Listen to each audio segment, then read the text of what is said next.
Conference में आप सबको एक बार खुश आमदीद कहते हैं दोबारा से।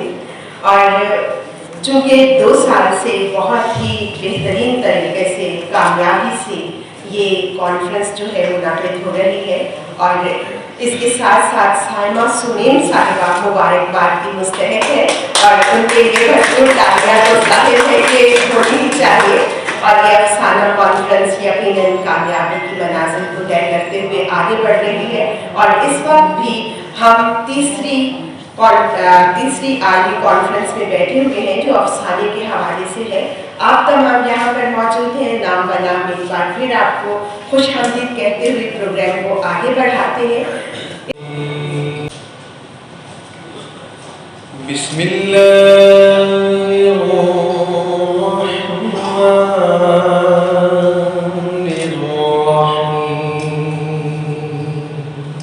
शऊर लाया किताब लाया वो हश्र तक का निसाब लाया। चाक की ये तीसरी कॉन्फ्रेंस आप यकीन जानिए कि ये मैं अकेली नहीं कर सकती थी अगर मेरे साथ मेरे बहुत सारे प्यारे दोस्त मेरे साथी ना होते जो मुझे महमेज़ ना करते तो मैं यहाँ तक नहीं आ सकती थी। अब थोड़ी सी बात हो जाए कि चाक क्या है और चाक ने अपना सफ़र कैसे शुरू किया। कोविड का ज़माना था, इंसान को इंसान से दूर रखा जा रहा था, कहा जा रहा था कि कोई किसी के करीब ना जाए, एक को दूसरे से ख़तरा था और ये बात दिल और दिमाग बर्दाश्त नहीं कर रहा था कि वो जो हमारे सुकून जाँ हैं, सुकून कल्ब हैं, हम उन्हीं से दूर हो जाएं। तो क्या हम सिर्फ़ ज़िंदगी को ज़िंदगी मान सकते हैं? ऐसे बहुत से सवाल सिर्फ़ मेरे ही नहीं, बहुत से अदीबों और शायरों के ज़हनों में आए। उन्होंने लिखा और खूब लिखा। फिर जैसे ही कोविड से हम लोगों को रिहाई मिली तो हम लोग, आप यकीन मानिए कि ऐसे खुश हो गए जैसे बच्चे को स्कूल से छुट्टी होती।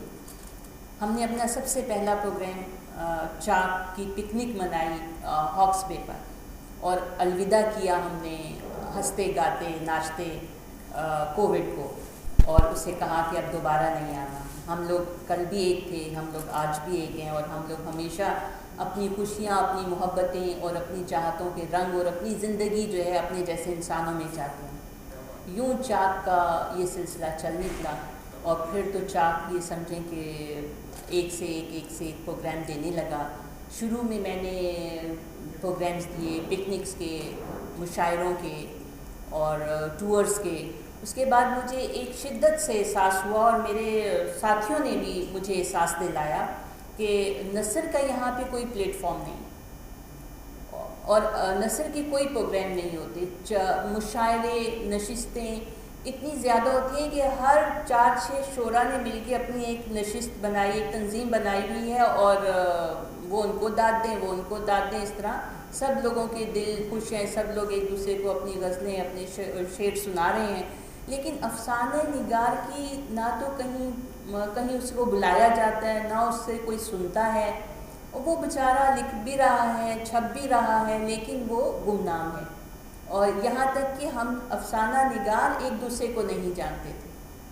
तो मैं चूँकि ख़ुद भी मेरा ये मीडियम है अफसाना, मैं ये तो नहीं कहूँगी कि मैं बहुत अच्छे अफसाने लिखती हूँ। आप ये समझें कि मैं तिफ़्ल मकतब हूँ, अभी लिखना सीख रही हूँ, लफ्ज़ों को बरतने की मैं कोशिश कर रही हूँ। और मेरी 2 अफसानों की किताबें आ चुकी हैं, लेकिन ये आज मेरी बात नहीं हो रही, आज चाक की बात हो रही है, अफसाना कॉन्फ्रेंस की बात हो रही है। तो यूँ जब मैंने देखा कि अफसाने को हमें सामने लाना है तो फिर कैसे लाना है, उसके लिए फिर हम 2, 4, 6 अफसाना निगार जो थे मुत्तहिद हुए। हमने पहले छोटी छोटी नशिस्तें की। कभी हम इकट्ठे हो जाते थे फरियर हॉल में, कभी हम इकट्ठे हो जाते थे इसी जगह पर। मतलब हमें जहाँ जगह मिलती थी हम 4-6 लोग इकट्ठे होते थे, एक दूसरे को अफसाने सुनाते थे, खुश होते थे और हमें लगता था कि हमारे जैसे लोग हमारे साथ सांस ले रहे हैं।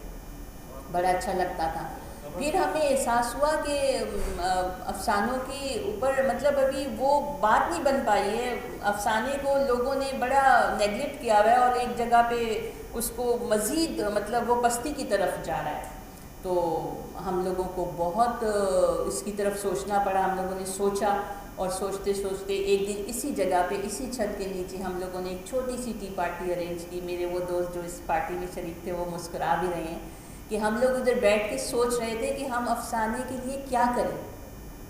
تو کسی نے کہا سیمینار, کسی نے کہا یہ, کسی نے کہا وہ. اچانک ایک آواز میرے کان میں آتی ہے, افسانہ کانفرنس. اور میں اس وقت مائک پہ بات کر رہی تھی کہ ہم سوچ رہے ہیں ہم کیا کریں. میرے کان میں کہا گیا افسانہ کانفرنس, میرے منہ سے نکل گیا افسانہ کانفرنس کریں. سب نے کلیپ کیا اور پھر میں دیکھنے لگی کہ یہ میرے کان میں جملہ کہا کس نے تھا. لیکن بات نکل چکی تھی, اب اس بات کی پاسداری بھی کرنی تھی, افسانہ کانفرنس بھی کرنی تھی. پھر سب لوگوں کی مشاورت سے میری پوری ٹیم یہاں پہ, افسانہ نگار عفت نوید ہیں, اخلاق احمد صاحب ہیں. اخلاق احمد صاحب کو میں اس لیے زیادہ ان کی ممنون ہوں کہ ان کو میں بہت تنگ کرتی ہوں, صبح بھی شام بھی. اخلاق صاحب بھی ہو گیا, اخلاق صاحب یوں کرنا ہے. عفت کو میں بہت تنگ کرتی ہوں. عفت کہتی ہے میں اس وقت اسکول میں ہوں. مطلب یہ وہ ساتھی ہیں. شہانہ جاوید ہیں, کرن صدیقی بیٹھی ہوئی ہیں, کرن نعمان بیٹھی ہوئی ہیں, اور کچھ افسانہ نگار اس وقت نہیں ہیں, عامر انور بیٹھے ہوئے ہیں. یہ وہ لوگ ہیں جو شروع سے ہم لوگ ساتھ چلے اور ہم لوگ ایک دوسرے کو کے لیے سپورٹنگ تھے. مطلب ایک دوسرے کو دیکھ کے ہمیں ارج آ کانفرنس ہوگی اور 2 روزہ. اور وہاں پہ پھر مجھے ایک صاحب نے کہا تم 2 روزہ افسانہ کانفرنس اناؤنس کر رہی ہو, تم افسانہ کانفرنس وہ بھی 2 روزہ, اس میں سے تم کیا کھود کے نکالنا چاہتی ہو؟ افسانہ اگر یہ موضوع دیکھا جائے تو یہ ایک بہت طویل موضوع ہے, لیکن میں نے پوری کوشش کی ہے کہ اختصار کے ساتھ آپ کی سماعتوں کی نظر کر سکوں. لیکن جب کوئی کلیدی خطبہ ہوتا ہے تو اس کے لیے تحقیق کے بغیر ہم نہیں اس کو سامنے پیش کر سکتے. تو میں نے اپنی پوری پاک بہارت رنگ کے تناظر میں لکھے گئے ہیں. احمد شریف رنگوں کا ڈبہ, صادق حسین انسان, فرخندہ لودھی پاروتی, احمد ندیم قاسمی کپاس کا پھول, اختر جمال میں تلخی ایام, رضیہ فتح احمد خندق کا پودا, انتظار حسین سیکنڈ راؤنڈ, اسرا بخاری کروٹ اور ختیجہ مستور کا ٹھنڈا. بہت حساس ہوتا ہے, اس کو سانحات کی ضرورت نہیں ہے. وہ بہت معمولی واقعات, رویے وہ انہیں بھی محسوس کرتا ہے اور وہ ان کے بارے میں بھی ایسے لکھتا ہے کہ پڑھنے والے کے آنسو نکل آتے ہیں. میں یہ نہیں کہہ رہی کہ معاشرہ بے حس ہو گیا ہے, مجھے باہر بھی جانا ہے, آپ کو پتہ ہے. میں سائمہ کو مبارکباد پیش کرنا چاہتی ہوں اور کہ وہ اتنی باہمت خاتون ہے اور اتنی باغ و بہار ان کی شخصیت ہے کہ ان کا اردو افسانے کے لیے سوچنا اور اس سے جڑنا ہی میں سمجھتی ہوں کامیابی کی طرف ایک بہت اچھا قدم ہے. اردو افسانے سے زیادہ ہمیں جس بات کے لیے سوچنا چاہیے وہ ہے اردو زبان کی بقا.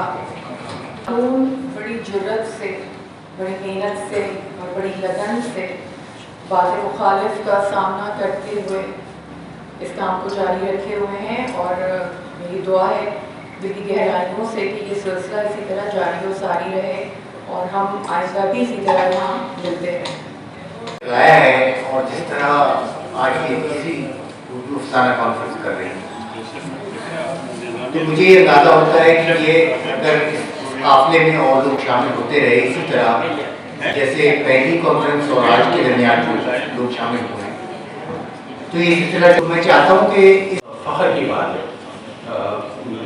میں سمجھتا ہوں پراشو ٹائم ہوتا ہے کسی بھی معاشرے میں, ملک میں, شہر میں. جو فکشن ہوتا ہے اس میں ناول بھی ہے, افسانہ نگاری بھی ہے, اسٹوری ٹیلنگ بھی ہے. اس میں اسپیسیفک افسانے کی بات کرنا اس کا مطلب یہ کہ کافی اچھی تیاری کی ہے, افسانہ نگاروں سے ملے ہیں, پرانے افسانے نگار, نئے افسانے نگار, ابھرتے افسانے نگار, تمام چیزیں اس پہ طے کی گئی. اور یہ محنت جو بھی کرے آج کل وہ قابل تحسین ہے. وہ بھی اگر ڈسکشن ہوگا اس تمام کانفرنس میں. اس کے علاوہ فلسطین کے جو پرابلم ہے اس پہ وہ بھی اگر ڈسکشن ہوگا. نئی کتابوں کی رونمائی ہوگی اور جو نئے افسانہ نگار ہیں ان کی मेरे ख्याल से उनको इनामात से भी नवाजा जाएगा, तो बहुत कॉम्प्रिहेंसिव। तो मैं मुबारकबाद पेश करना चाहता हूँ तमाम जो इनकी मैनेजमेंट है। चाक, और चाक का मुझे मतलब नहीं पता, मैं चाक गरीबा और आपके उसको चाक कर दिया गया और कुर्ते का चाक मैं समझता था।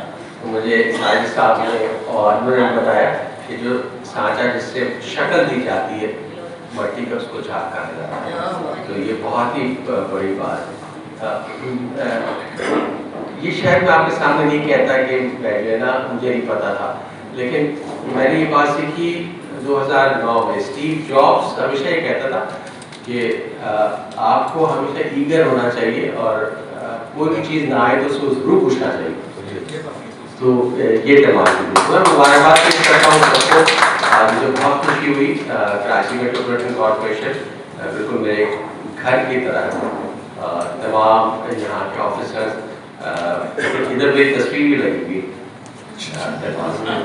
तो ये बिल्कुल मेरे दिल से करीब है।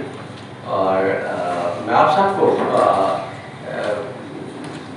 National institute of public administration में आने की दावत देता हूँ कि आप तमाम लोग साजिश से मैं कोऑर्डिनेट करके मैं चाहता हूँ कि वो भी एक अदब का गहवारा हो। वहाँ पर शायरी, वहाँ पे जितने भी फ़नून लतीफ़ा से उनसे डिस्कस करें कि भाई आप क्या सोचते हैं, आपने कैसे ये लिखा, और पहले से उनकी किताब उनको दी जाएगी ताकि वो तमाम पढ़ें। Thank you.